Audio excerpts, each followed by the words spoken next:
Yes mga lods, for today's video, ayan, at gagawa tayo mga lods ng ating recipe for today mga lods. Ayan yung ating unang gata mga lods, no? O ating unang gata, ayan yung natin mga lods una. Pero meron tayong pangalawang gata mga lods. So ayan, mamaya natin siya ilalagay mga lods after na okay na yung ulam natin. Ilalagay natin dito yung mga lods, yung ating gagawin natin dito mga lods is paksiw, no? Paksiw siya na lagyan natin ng gata. Ayan mga lods. Ito, ayan, napapaksiwin natin mga lods. Ayan.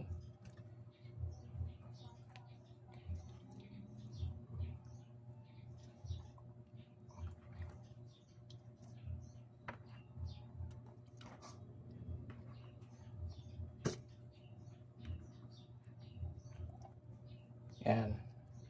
Okay. Ayan. Tapos lagyan natin ang asin mga lods. Ayan, asin na natin siya. Ayun, huwag na muna natin yun, okay lang muna yung mga lods, no? Kasi dadagdagan pa naman natin yan kung sakasakali. Ano lang, optional lang muna yung mga lods. Tapos siyempre, lagyan natin yung ating luya. Ayan, luya mga lods, no? Para pampalis din ng langsa yung mga lods yung luya natin. Ayan. Tapos, yung ating bawang. Ayan. Bawang natin mga lods. Tapos, siyempre, ayan yung ating sibuyas din. Ayan. Ayan.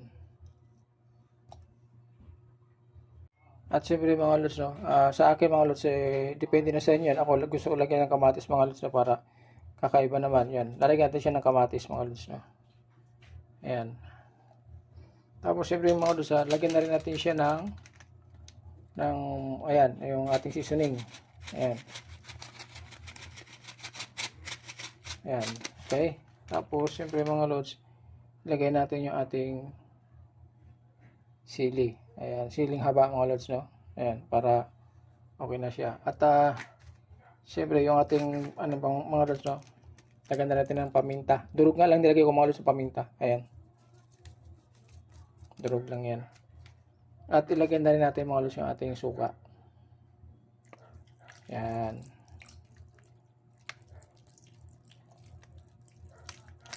Okay mga lods. So tara mga lods, at ilagay natin yung ayan mga lods, mamaya natin ilagay yung ating gulay mga lods. Ilagay natin yan pagka medyo paluto na yung ating ulam. So baka kasi mga lods, masyadong malambot. Tsaka paglagay natin ng pangalawang gata mga lods, saka natin ilagay yung ating gulay. So tara mga lods, samahan nyo ako sa ating vlog ngayong araw na ito. Tara mga lods.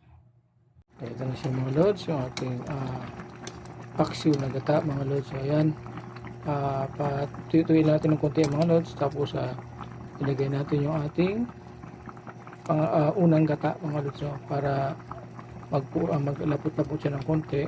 Ayan, bago natin ilagay yung ating gulay mga lods.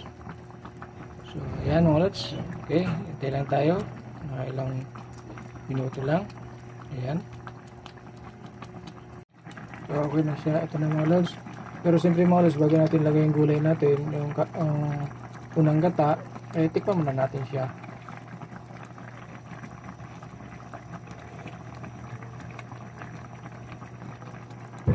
Wow. Okay na siya mga lods, no? So lagyan pa natin ng kunting asin mga lods.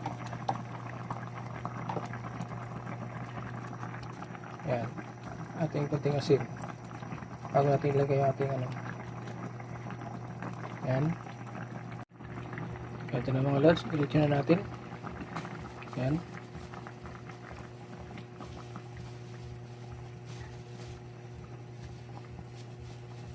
Yan yung natin mga lods, yung puro nating gata. Yan yung unang-una talaga na gata na binukod natin para dyan.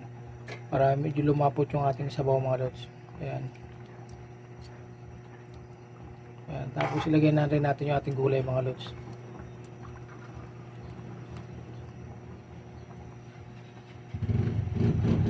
Ayan. Mulo na siya mga lods, no? So ilagay natin yung ating gulay mga lods. Ayan. Binabad ko muna yan. Nakailang hugas na yung mga lods yung pizza natin, no? Kasi hindi naman natin alam kung saan gagaling ito.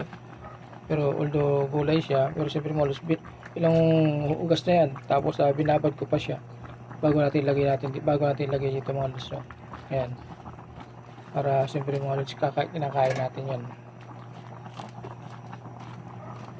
Okay mga lods, no? Yung ating gulay. Ayan na.